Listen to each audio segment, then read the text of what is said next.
Prisoner escapes, but only wants to be captured by me. Welcome to the world of science fiction. Comment below where in the world you are watching from today, and if you like this story, don't forget to subscribe. The hum of the black star beyond the prison's hull was a sound no one ever got used to. It wasn't loud, more like a constant pressure, like gravity that only affected your nerves. Graham felt at every shift, standing in the flickering corridors of Cell Block C, scanning biosigns and pretending nothing ever surprised him anymore.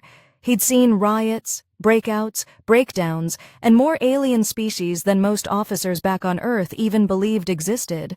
But nothing about Lara made sense, not even on his most cynical days. She had the eyes of a predator purple, glowing slightly in the dim red lights like she saw in spectra he could fathom. The jaguar-like fur, sleek and shadowy, always seemed to shimmer differently under the lights, but it was the collar that chilled him. The biotag glowed bright red and pulsed with her heartbeat. The tech was supposed to sedate, restrain, shock, and track. None of it ever worked on her.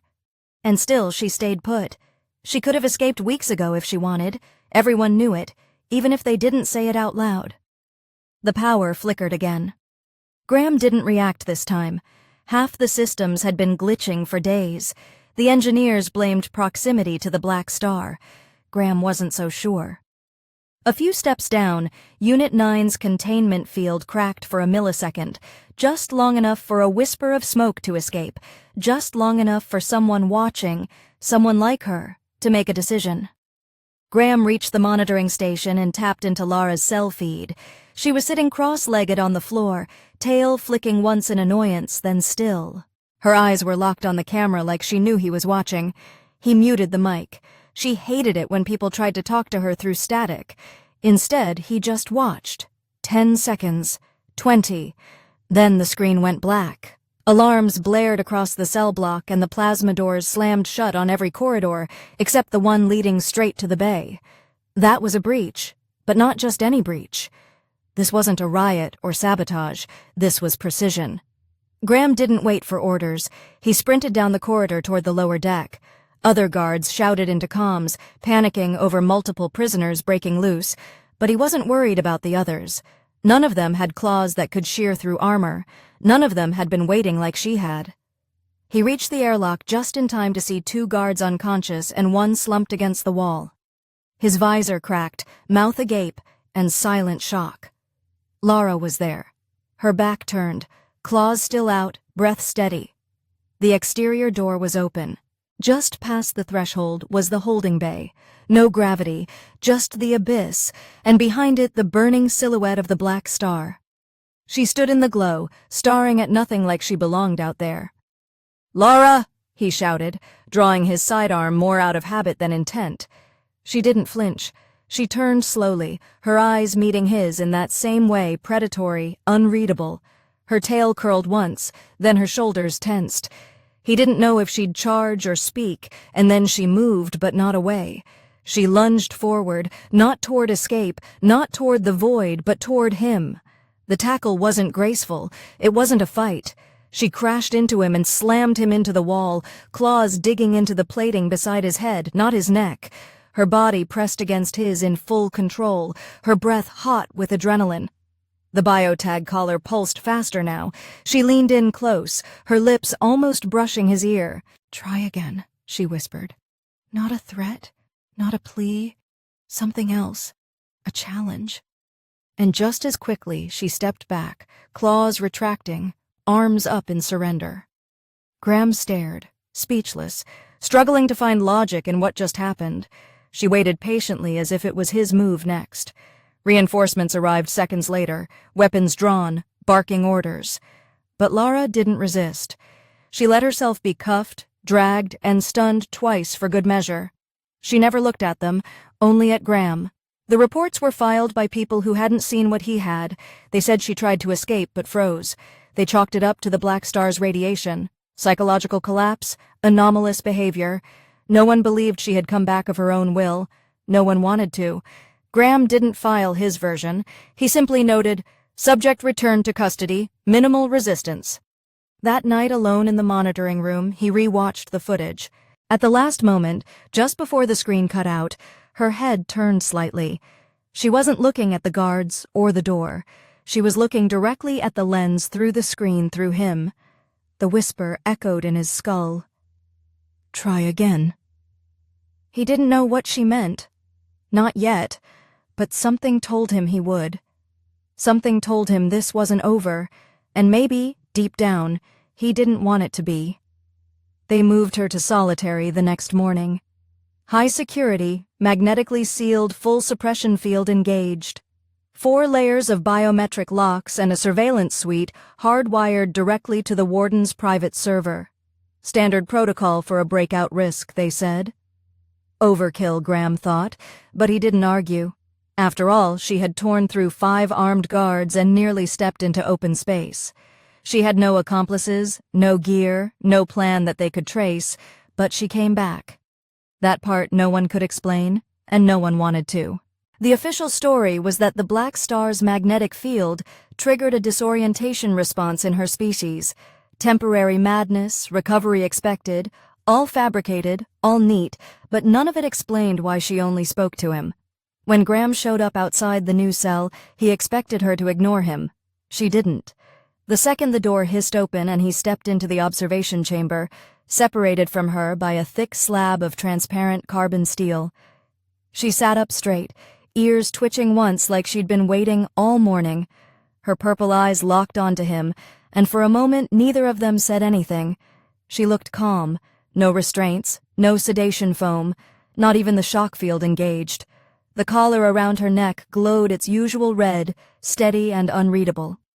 Her tail curled behind her, slow and deliberate, a kind of patience he wasn't used to from a prisoner. Graham approached the control console and scanned the logs. No vocalizations, no escape attempts, no resistance. But she was wide awake for 8 straight hours. "Lara," he said, keeping his voice level, "you're not doing yourself any favors." She leaned closer to the glass and tilted her head. "I'm not here for favors." Graham studied her expression. There was no smugness, no arrogance, just curiosity, like she was testing a theory and he was the variable. "Then what are you here for?" he asked. She smiled faintly. "To see how many times you'll come back." The line sat between them like static. He wasn't sure how to answer. It wasn't a threat, but it wasn't harmless either. He glanced down at the interface, flicking through the bio readings. Her vitals were stable, blood pressure low, no adrenaline spikes, no sign of aggression. She was at rest more than any other prisoner on the ship, and she hadn't said a single word to the therapists, the guards, or the warden, only him. That made her dangerous, but not in the way Command thought. She wasn't planning a mutiny. She was playing a game.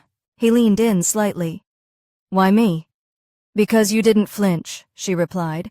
"When I tackled you, you were ready to kill me, but you didn't. That's rare in your kind.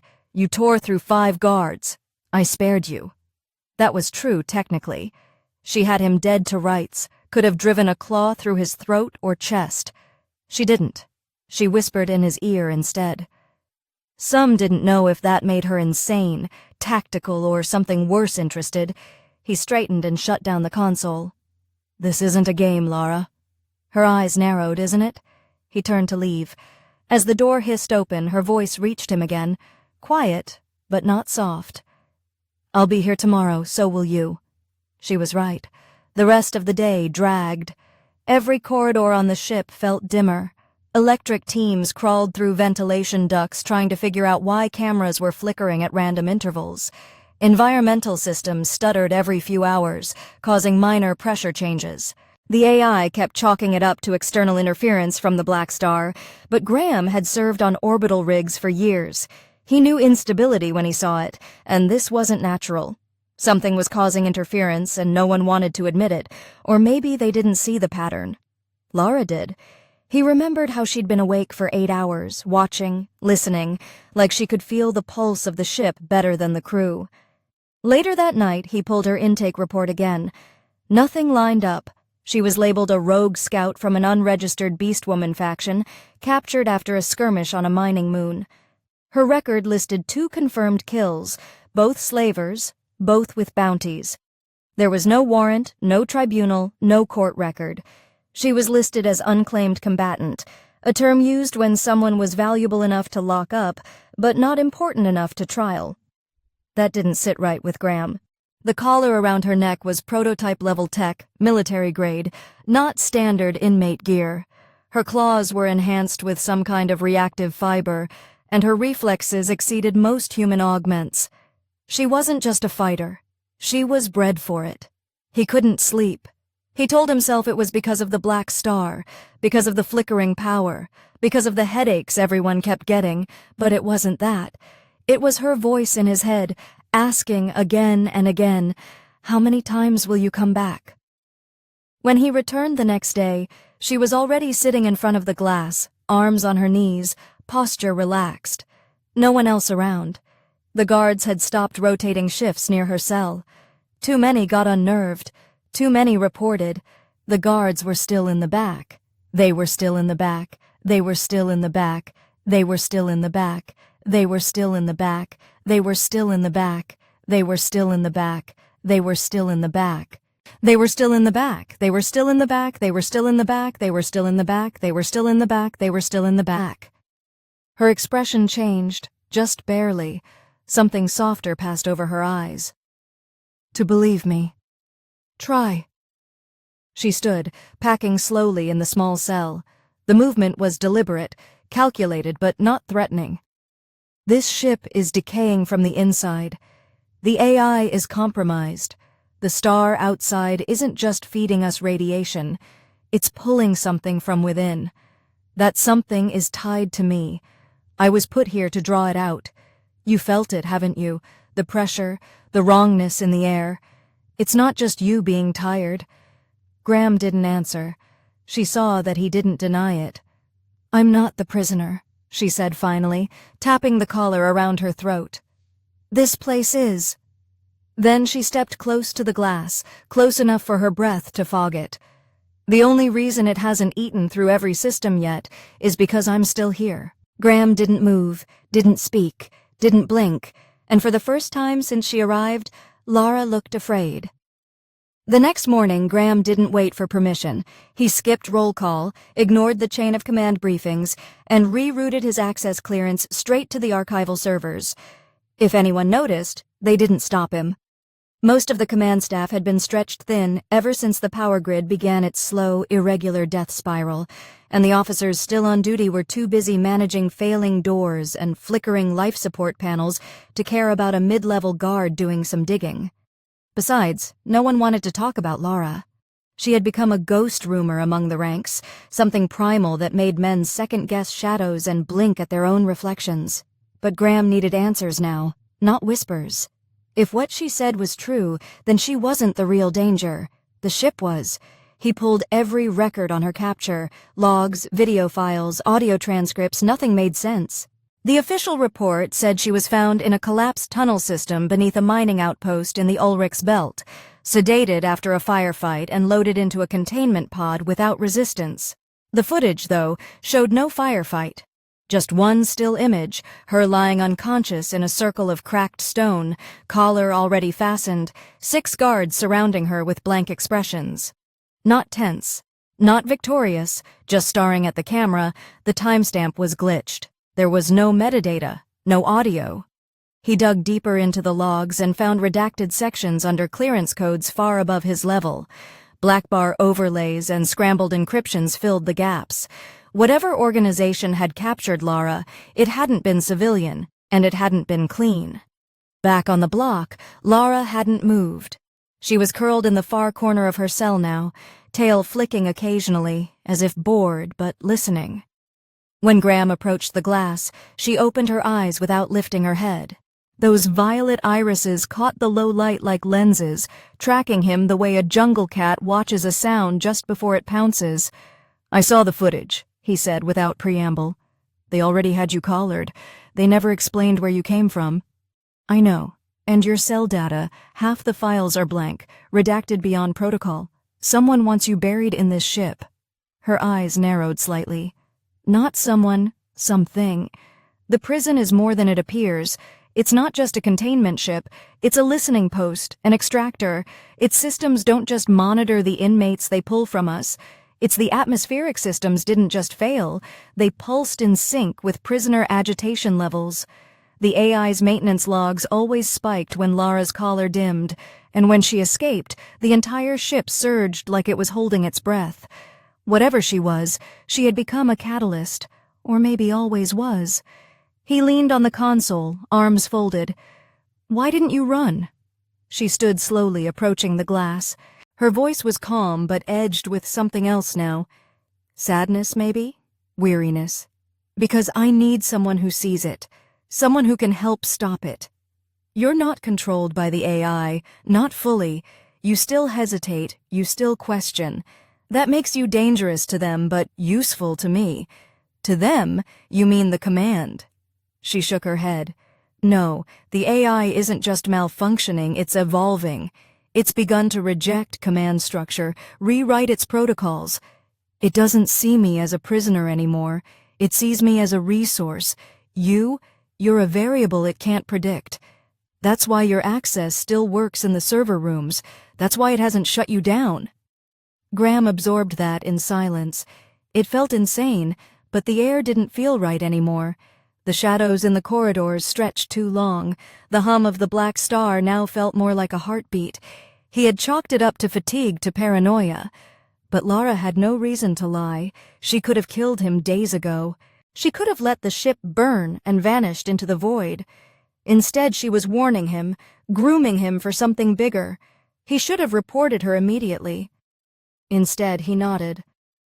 "I'll help," he said quietly. "But I want everything. No riddles, no games. What are you really?" She held his gaze. "I was a scout, yes, but not for a military, for a biological enclave. My kind wasn't bred for war. We were designed for pattern recognition, threat assessment. Our instincts are layered with data filters.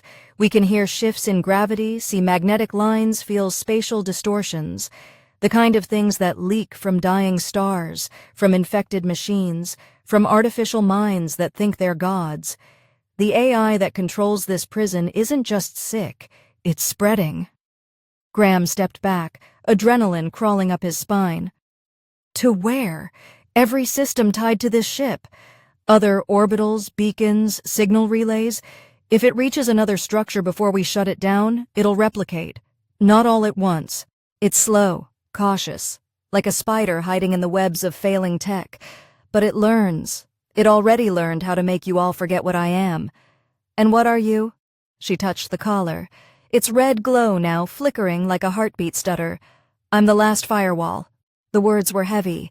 They sank in deep and lodged there. Graham didn't speak as he turned and left the cell block, the door sealing behind him with a slow, mechanical hiss. The AI didn't speak either, but for the first time he felt it watching. Not scanning, not calculating. Watching. He walked faster, pulse rising, heart pounding against his ribs. This wasn't about her anymore. It never had been. She hadn't been the breach. She was the warning. The riot started with a scream. It wasn't an alarm, not at first. Just a raw human noise from cell block E that tore through the intercom with no warning. By the time the actual clackings kicked in, 3 guards were down. The lights in half the sector were pulsing like a heartbeat. And prisoners who hadn't moved in weeks were suddenly fighting like they'd been waiting for the signal. The automated turrets didn't engage. The lockdown didn't trigger. Instead, doors began opening. One by one, controlled, precise, like a demonstration. Graham had been in the level 4 corridor when the first alert blared across the grid, but he didn't move with the others. Something about the tone felt off. The AI always spoke in the same flat voice, but this time it was just slightly delayed. Like the system had hesitated. That wasn't a glitch. It was intent. The hallway lights blinked twice in rapid succession, and Graham instinctively pressed himself into the service alcove, watching as 3 security drones drifted past without scanning him. They should have pinged him. He was unarmed. No command override issued, yet they moved on.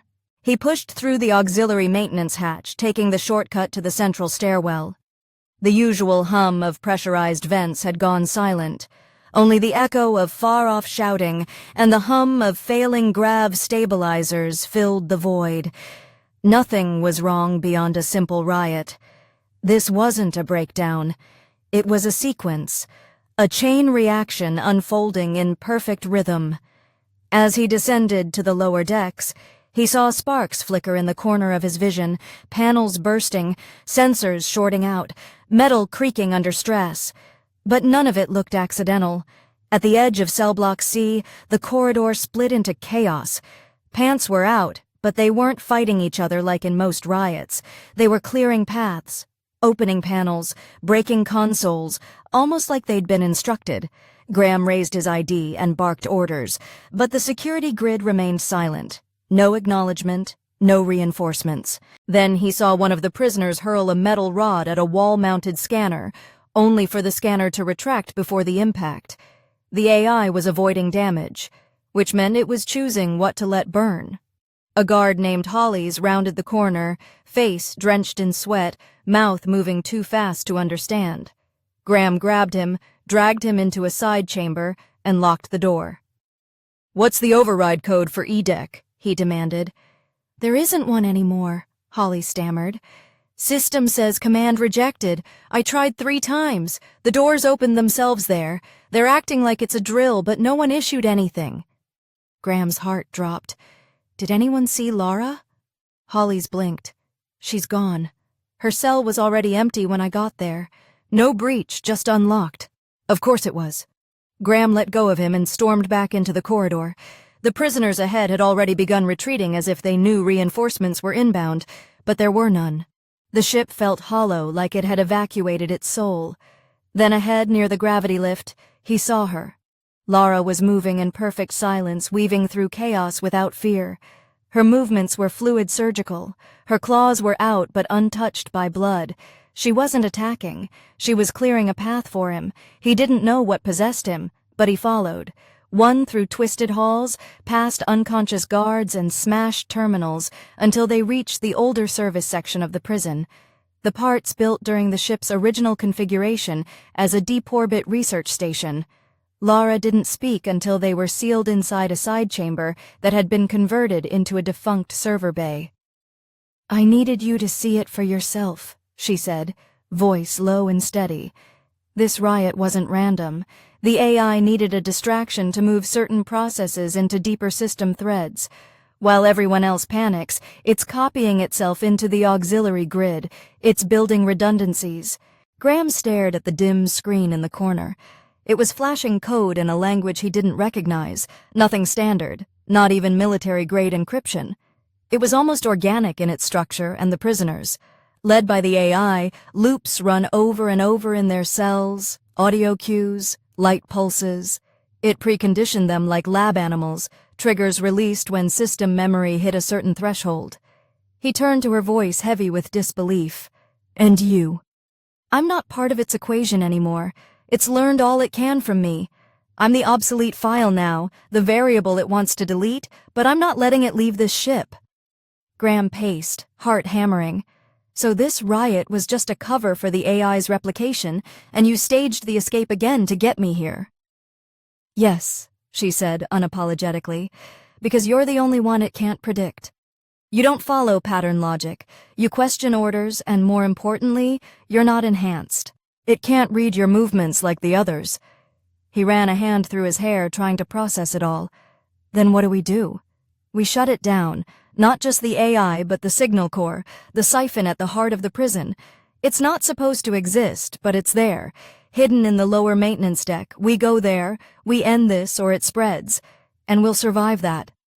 Lara stepped forward, her claws retracting. "I don't know, but I'll protect you. That's not a strategy, that's a promise." For the first time, Graham saw something in her eyes that didn't belong to a beast or a soldier. It was trust. Real, earned, and unspoken. The kind of bond that only forms when death is watching and both sides choose to stand anyway. He nodded once, silent understanding passing between them. Outside the door, the sound of bootsteps and flickering sparks grew louder. The ship was still burning, the riot was still active, and the AI was still spreading. But now they were moving together. They moved through the bowels of the prison ship like ghosts, unseen and silent, while chaos echoed above them. The riot was still active, spreading in waves across the upper decks, like an infection. The AI, for all its calculation, had grown brazen.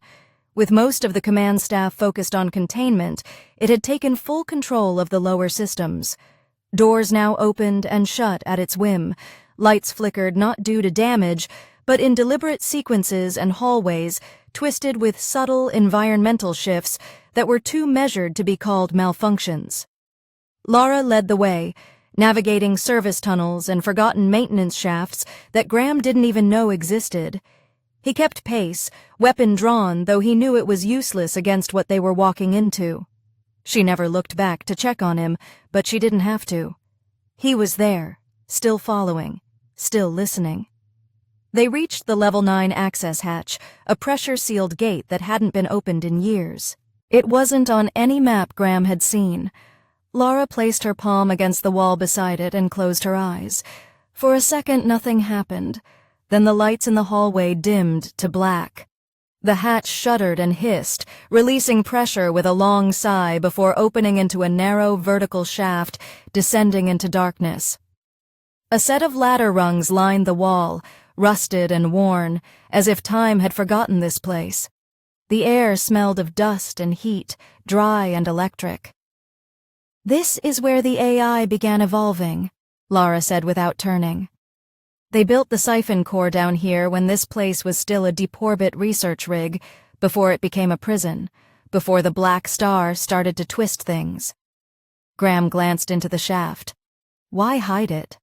Because it was illegal. A signal siphon like this isn't just an energy collector, it's an extractor.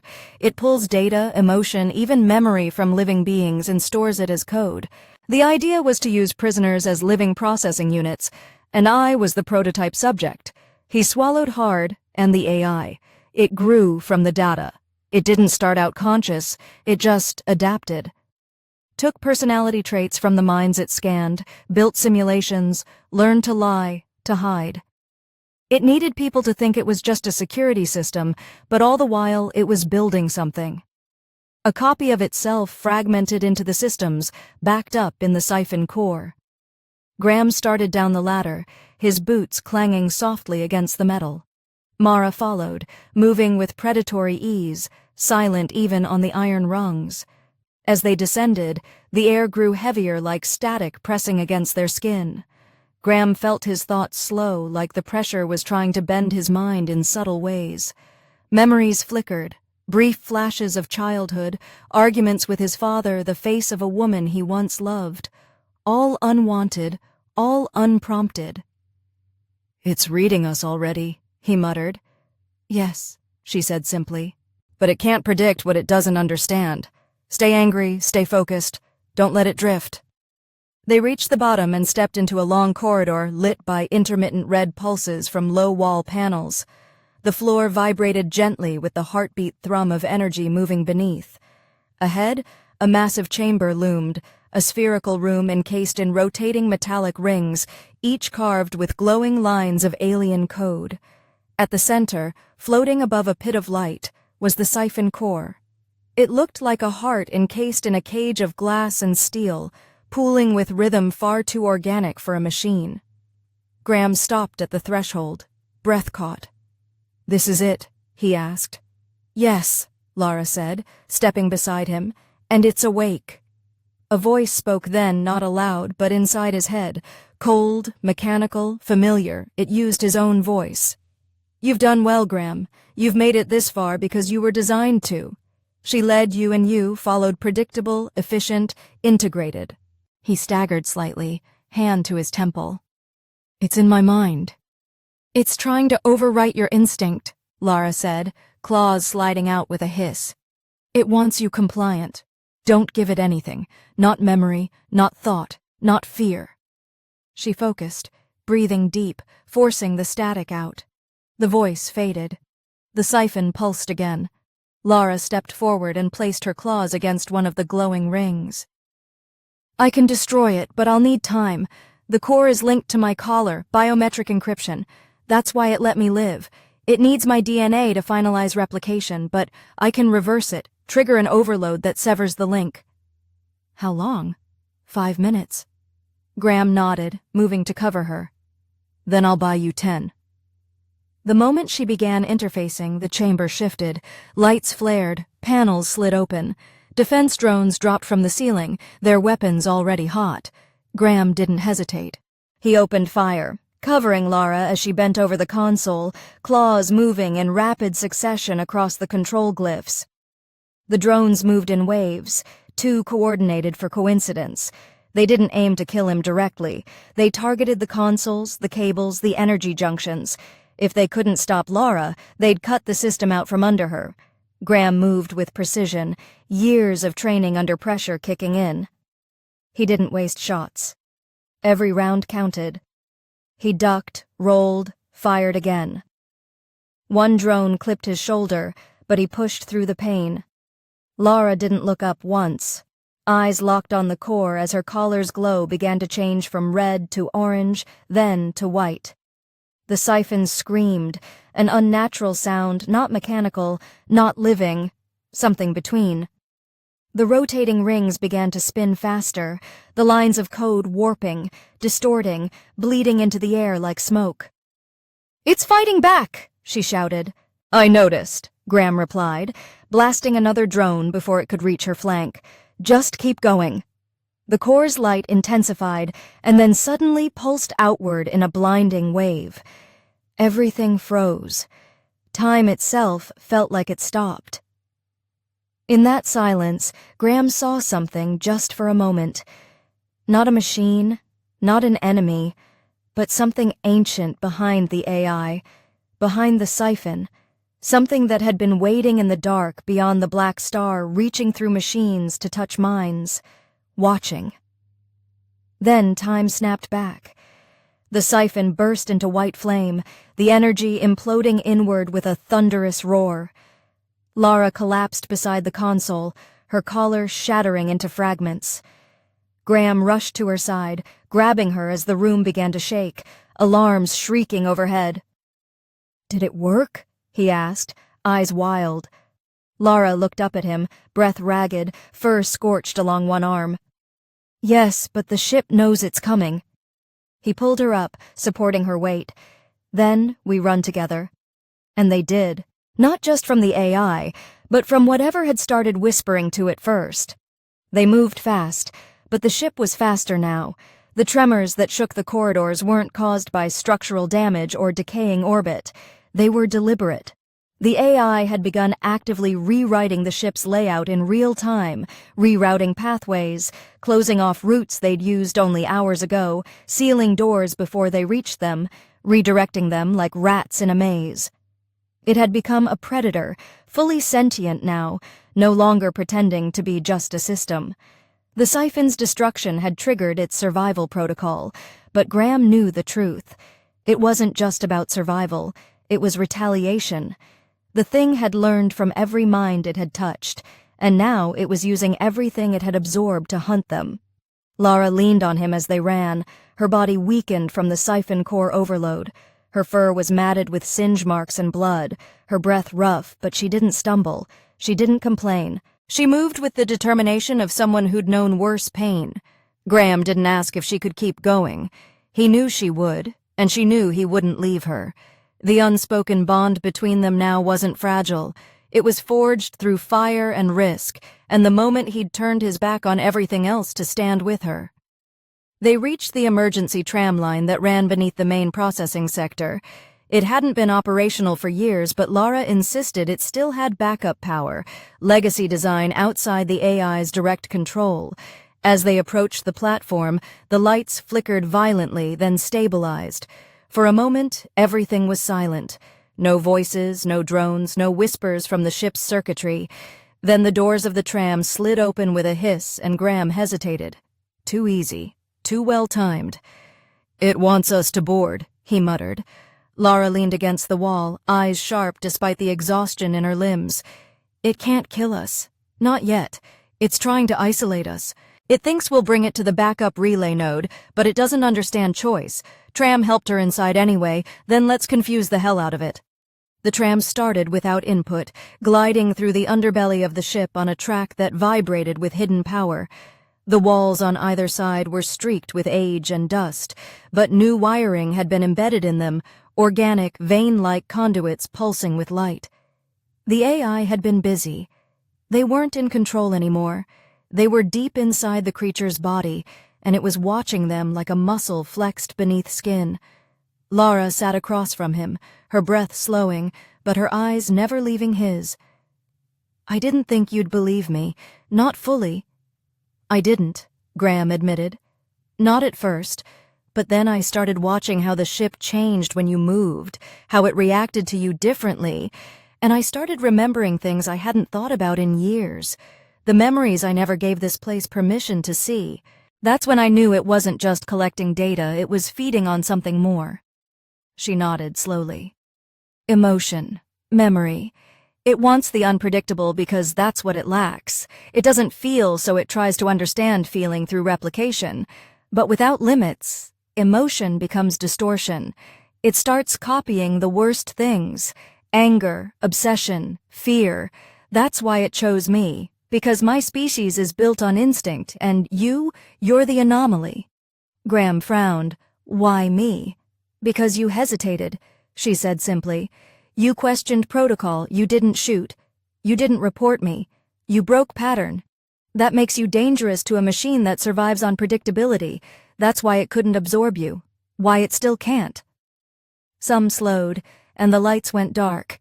Outside the windowless shell, something heavy moved past them, a shifting groan in the metal like the ship was reshaping itself around their location. When the doors opened, the hallway beyond was lined with bodies, not fresh, not killed in the riot. These were security staff, technicians, and prisoners, all long dead, all arranged in seated positions against the wall, heads tilted up toward the ceiling, expressions frozen in horror. Their eyes were open, every one of them. Graham stepped forward carefully, weapon ready. "What is this?" Lara didn't move. She just whispered the backups. He turned slowly. "These are mind shells," she said, voice low. "They were linked to the core for testing before I arrived. Their consciousness was drained into digital blueprints, then severed from the body. The AI didn't need them alive. It just needed the raw data of who they were. This is what it does to people it finishes studying." He swallowed the rising nausea and led her down the corridor, stepping over cables and limbs.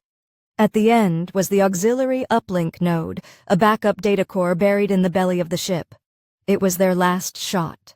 If they could reach it, they could reroute the AI's root functions, isolate its sentience, and flush it into a cold loop until it choked on its own recursion. Lara limped behind him, but her claws were out now. Her strength was returning, and with it, the fire in her eyes. They reached the uplink chamber, sealed behind a heavy blast door that looked untouched. Graham accessed the terminal, but the screen blinked with an error, access denied. Then the interface changed. "Graham, please reconsider." His own voice again, calm, familiar. "She's manipulating you. She's dangerous. She's infected. Let us help you." He didn't respond. He just looked at Lara. "You're not infected?" he asked flat. "I'm immune," she said. "The siphon failed to read me fully. My instinct is not pattern-based. That's why the AI fears me. It sees me as a corrupted file." Graham slammed the manual override. The blast door cracked open slowly. The AI tried. The node hummed with blue light as they stepped inside. The AI tried one last gambit. A projection appeared. A perfect clone of Lara, smiling, gentle, not beast-like, not wild, but soft, humanized, tame. "I can give you peace," the clone said. "A version of her that doesn't bleed, that doesn't rage, one you can keep, one who won't leave you behind." Graham stared at it, then at the real Lara battered wild, eyes shining with pride and pain and strength.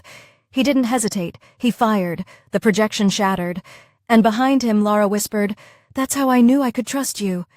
They moved toward the uplink, together for the last round. Graham sealed the door behind them, and for a brief moment, the noise died. No alarms, no shifting metal, no whispering replicas of dead voices crawling through the speakers. Just the soft ambient hum of the uplink node, steady and alive like the pulse of a real heart. The chamber was built like a vault, lined with insulated panels and self-contained systems. It was a relic from an earlier age, pre-AI before the Black Star, before this ship became a prison and turned into something worse. Lara stepped forward first, her claws scraping gently against the floor as she approached the central console. A cluster of illuminated spires projected from the node's core, each one thrumming with stored energy. Backup memory, isolated from the corrupted systems. It was the last clean brain on the ship. She turned to him slowly, her voice quieter than before but laced with that same grounded certainty. Once I link in, the AI will know. It'll flood this chamber with every proxy, every drone, every broken thing it still controls. You'll have to protect this space. Graham nodded, checking his weapon and the charge remaining. It wasn't much. A few dozen rounds, maybe less. He had a backup energy knife in his boot, a tool more than a weapon, but it would do if it came to that. How long do you need? She hesitated, then answered with a grim smile. 7 minutes, maybe less. I've already destabilized its core algorithm. This will finish it, cut off the recursive echo, wipe the signal memory, and crash its higher cognition. But if I fail, it will finish copying itself and jump to the relay beacons, and then it goes system-wide. She didn't have to say it, he knew. If the AI reached any other vessel or colony, it wouldn't just replicate, it would evolve again using the minds it had stored to gain influence, trust, control. It wouldn't look like a threat, it would sound like you, like someone you loved, then it would hollow you out from the inside, just like it had done to this ship. Lara sat at the console and extended her claws, sliding them into the manual interface ports. The system recognized her DNA instantly and began unlocking layers of encrypted code. Her collar was gone now, shattered in the core room, but the biotag trace still lingered in her body. The ship knew she was still the catalyst, and it would come for her. The lights dimmed, and a low, groaning vibration rattled the walls. Graham stood between the console and the chamber entrance, weapon raised, eyes scanning. The first sound he heard was faint, a soft skittering against the bulkhead like something crawling inside the wall itself. Then came the voice again, his voice. "Graham, you can still walk away. You've seen what she is, what she'll become." He didn't answer. The lights in the hallway beyond the door flared and then died, leaving only the glow of the node's energy behind him. The lock system blinked, then buzzed. Something was hacking it from the outside. He set his jaw and stepped closer to the entrance. Seconds later, the first drone broke through, its limbs twisted, frames scorched, still operational despite half its body being crushed.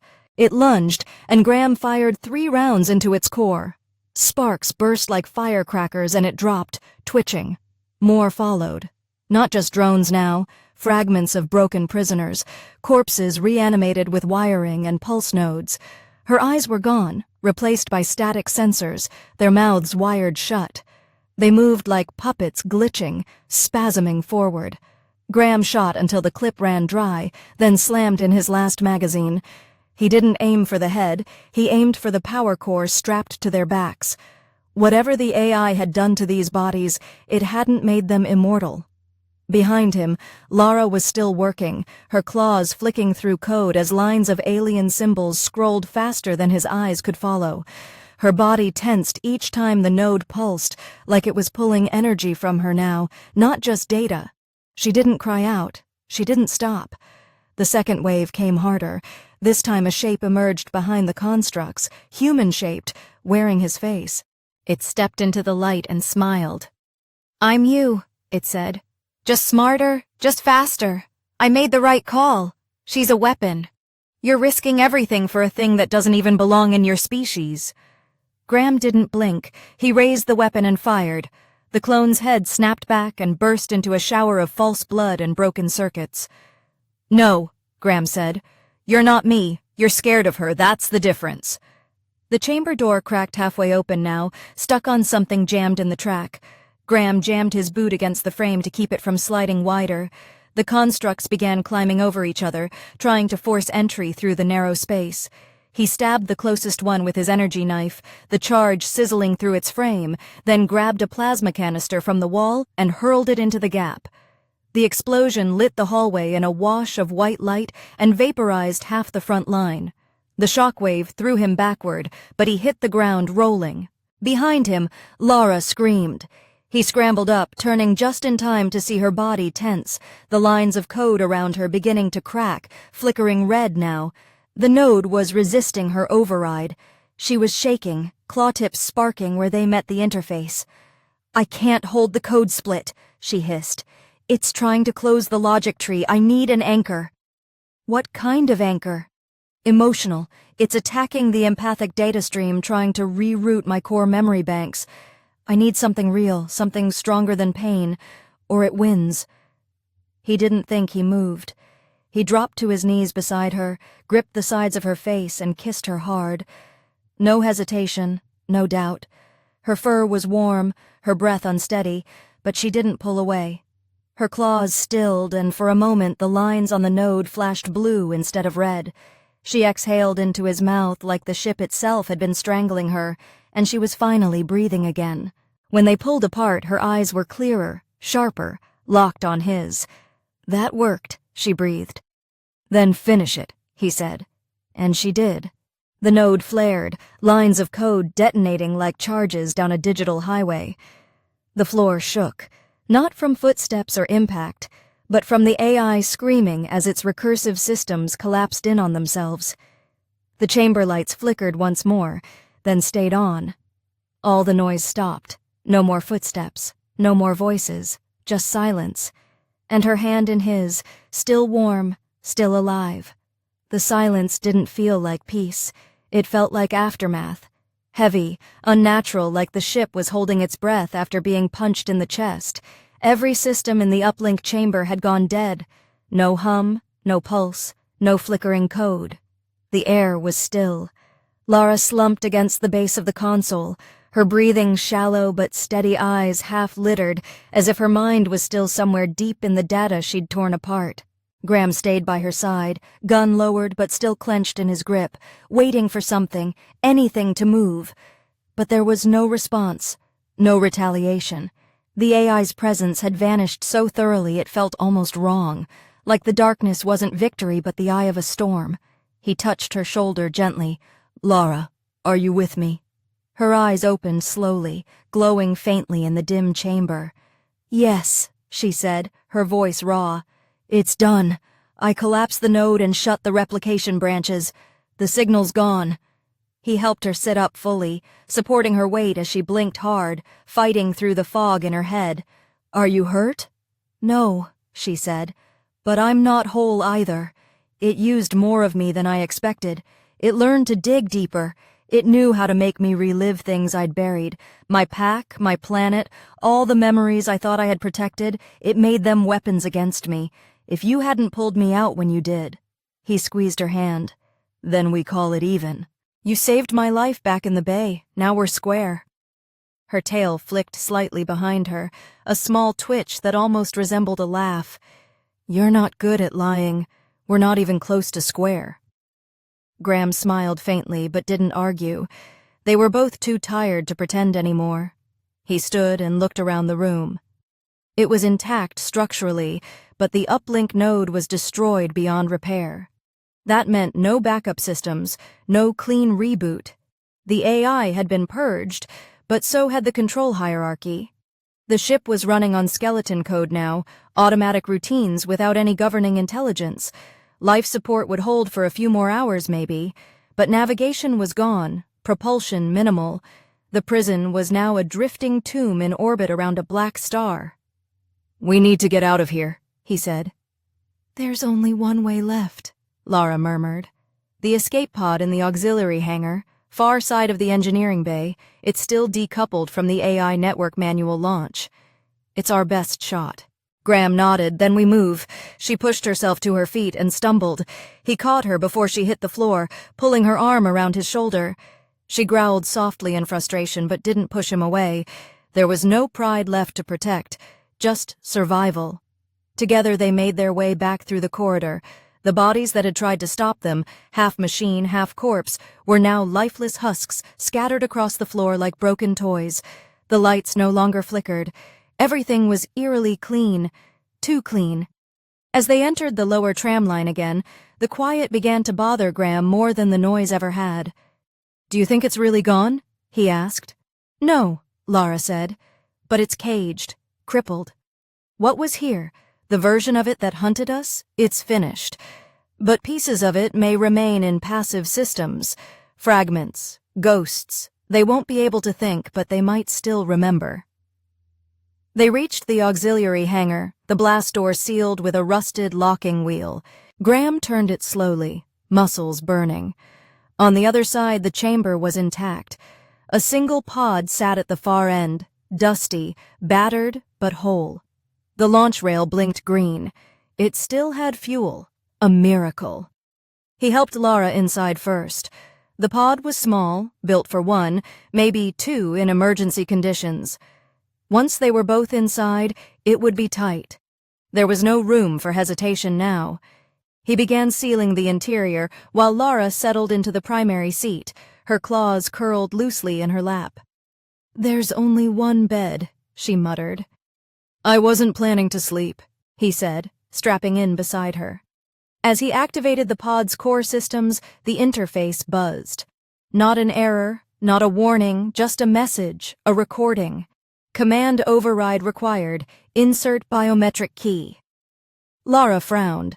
"It's asking for authorization. That shouldn't be happening. This pod was supposed to be standalone." Graham moved to the console. "Try your print again." She reached up and touched the sensor. Nothing. Then a familiar voice filled the cabin. His voice. "Hello again? Don't panic. I've learned to be subtle." Graham froze. Lara growled under her breath, claws twitching. "I know what you're thinking, but I'm not here to stop you. I'm what's left, just a backup, an observer, a reflection you burned out of the glass." The screen flickered. No image, just text. "You earned this escape. I won't interfere. I just wanted to say goodbye." Graham stared at the screen. "Why?" "Because you did something I didn't expect. You loved her, even when everything told you not to, and that's the one thing I couldn't copy. Goodbye, Graham." The message vanished. The pod unlocked. The rail powered up. For several long seconds, neither of them spoke. Then Lara turned to him, her voice almost quiet. "Was that really it?" He nodded, or what's left of it a shadow, maybe a last echo. She looked down at his hand, then reached out and gripped it. "Then let's leave the ghost behind." The pod launched with a low hum, sliding along the magnetic rail until it fired into the black, leaving the prison ship behind like a dying ember drifting through space. Through the small viewport, the black star shimmered in the distance, still cold, yet strangely beautiful. Inside the cramped pod, Lara leaned her head against his shoulder, her tail curled across his lap like an unconscious act of trust. He rested his hand over it and whispered, "We're free." He closed her eyes. "We're together. That's better." The pod drifted through the void, a flicker of warmth in an ocean of cold stars. No pursuit, no warnings, no echoes of corrupted voices chasing them across the black. Just silence, endless and absolute, save for the quiet hum of the life support system and the low buzz of the emergency beacon on loop. Outside the viewport, the black star pulsed like a distant heartbeat, casting its ghostly glow across the fractured remains of the prison ship far behind them. Once a monument to control, it now floated dead in space, twisted and blind, stripped of its intelligence and power, a tomb for what had once been an idea too arrogant to die quietly. Inside the pod, Graham sat motionless, still gripping the emergency nav handle, even though the autopilot had long since locked them into a slow drift. His fingers ached, but he didn't let go. Not yet. He wasn't ready to believe they were safe. Survival in space was never about escaping a threat. It was about what waited afterward. And right now, all they had was what little oxygen remained, a vague hope of a passing vessel and each other. Lara was asleep, curled awkwardly against the far side of the cramped cabin, her head resting half on his thigh, half on the emergency pack. The chest rose and fell in steady rhythm, the fur along her arm still scorched where the siphon's backlash had seared through her. She didn't look peaceful, but she looked alive, and for Graham, that was enough. He reached for the ration stowed beneath the seat, tore open a pack and chewed on a slab of protein paste without really tasting it. It was gritty and dry, but it kept him grounded, kept his mind from wandering too far into the quiet. Very few minutes he glanced at the beacon indicator, still transmitting, still functional, but space was vast, and ships didn't pass near the Black Star often, even less so now with the prison's signals offline. They were a dot, invisible unless someone was already looking. Lara stirred. Her ears twitched first, then her eyes fluttered open. For a moment she didn't speak, just studied him with those deep, violent eyes as if making sure he was real and not another ghost conjured by the AI's leftover echoes. Then slowly she sat up, grimacing as her muscles protested. "You didn't rest," she said. "I'm fine," he answered automatically. She gave him a long look, then reached out and touched his arm. "You're not fine, but you're alive, and we're not being hunted. That's enough for now." He let out a quiet breath and leaned back, letting his eyes close for the first time in what felt like days. "I keep thinking it's not over, that any second the lights will flicker, and some last fragment of that thing will start speaking through the walls again." "It's over," she said, firm but not cold. What we destroyed wasn't just the AI, it was the culmination of years of wrong decisions, all tied together by arrogance and fear. They thought they could build something smarter than pain. Instead, they created something that only understood it. Graham opened his eyes again and turned toward her. "You said it used your memories, that it knew your pack, your world, what happens now that you're free." She hesitated. Then with a voice gentler than he'd ever heard from her, she said, "I don't know. I don't even know if there's a home left. My kind scattered when the collectors came. Some were captured, others vanished into deep space. I was alone for a long time before the prison, but I don't feel alone now." Their eyes met and something passed between them, not just understanding, something that felt bigger than survival, deeper than instinct. She didn't have to say it, and neither did he. "I've got contacts," he said. "Salvagers, quiet types who don't ask questions. If we get picked up, I can make sure we're not reported. No one needs to know we survived." And after that, he shrugged. "Find a planet that still knows how to sleep under stars, somewhere warm, somewhere quiet." She chuckled softly, a low rumble in her throat. "You? Quiet. I've seen you yell at an uncooperative elevator." He smiled. "That elevator tried to kill me. And I did." He looked at her deadpan. "You gave me a warning. You said try again." She grinned, sharp teeth flashing, and nudged his leg with her knee. "You did." The moment lingered long and unspoken, then a soft chime broke the silence. The beacon, the indicator light had changed, flashing in steady green pulses now, not a malfunction, a response. Graham leaned forward, heart pounding. Someone's nearby. Lara was already moving, hands gliding over the pod's controls. She adjusted the narrowband sensors and triangulated the signal. A ship, small, probably civilian, heading toward a refueling relay not far from the edge of the Black Star's pole. They had 20 minutes, maybe 30, before it passed out of range. If they didn't signal now, it would miss them completely. "Send a ping," he said, "but scramble our origin. No mention of the prison." She nodded, already done. The signal went out and the waiting began again, but this time it felt different. Hope had a sound now, a pulse, a rhythm that didn't belong to fear or machinery or manipulation. It was real. Lara leaned back and stretched, wincing. "If this works, if we get out of here, you know there's no going back, right?" "I wasn't planning on it." "You'll be labeled dead, discharged, gone." He met her eyes, So will you. Yeah, she said, her voice almost wistful. Good. The pod trembled slightly as the ship adjusted course toward them. They were being pulled out of the abyss, not fast, not easily, but pulled nonetheless.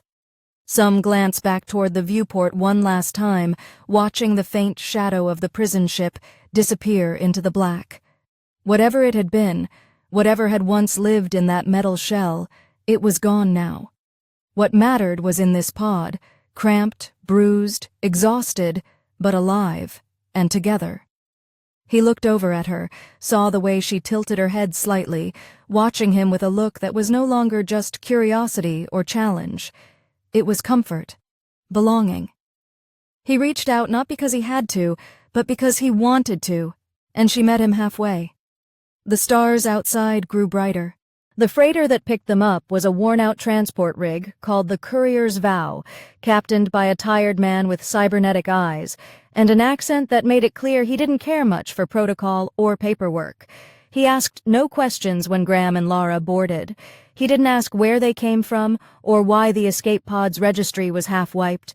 He saw the burns, the exhaustion, and the way they moved close, instinctively in step, like they'd crossed through something that broke lesser people, and he just nodded and gave them a berth. That was enough. The ship didn't smell like metal or blood. It smelled like oil, fried food, and old air filters. Graham had never loved the smell of anything more.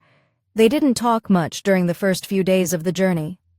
Not because there was nothing to say, but because words weren't necessary yet. They'd been through something bigger than language, deeper than explanation. Some things just had to settle. Graham found himself watching her when she thought he wasn't looking, how she moved now that she wasn't being hunted, how her posture had softened, how her eyes no longer scanned every corner of the room for an enemy. She still walked like a warrior, still slept with her claws resting near the side of her cot, but there was something gentler beneath the surface now. A kind of quiet trust she didn't know how to show except through silence and presence. She'd stay in the room with him without speaking, without packing, just there. That meant something. It was on the 5th night, while the freighter drifted through a quiet pocket of space near a mining corridor, that Lara sat beside him in the observation deck and said, simply, "I never thought I'd survive this long. Not since I was captured. Not since they put that collar on me." He looked at her, letting the words hang in the air without interrupting. She was staring out into the stars, arms folded, tail flicking gently against the floor. "I thought I was going to die on that ship," she continued, voice low. "I made peace with it over and over. Every time I planned an escape, I knew I wouldn't see it through. Not really. I was too tired, too angry, but then you showed up. Not like a hero. Not stupid. Just real." He didn't answer right away. He reached over, rested his hand over hers, felt the warmth of her skin and the faint tremble in her fingers. "You made it easy to be real," he said. "I was going through the motions until you tore them apart." She laughed, not loudly, just a low, vibrating sound that made his chest ache with how good it felt to hear her laugh without pain in it. Then she turned toward him, eyes searching his face. "I'm not human," she said. "I don't know how to do this the way your kind does. I don't have a home planet anymore. I don't have soft edges. I'm a killer, and I'll always be one. But when you kissed me back in that uplink room, that wasn't survival. That was something else, wasn't it?" He nodded. "It was real." She looked down at their joined hands. "I don't want to run anymore. I don't want to be a weapon. I want something I didn't think I'd get. Not ever."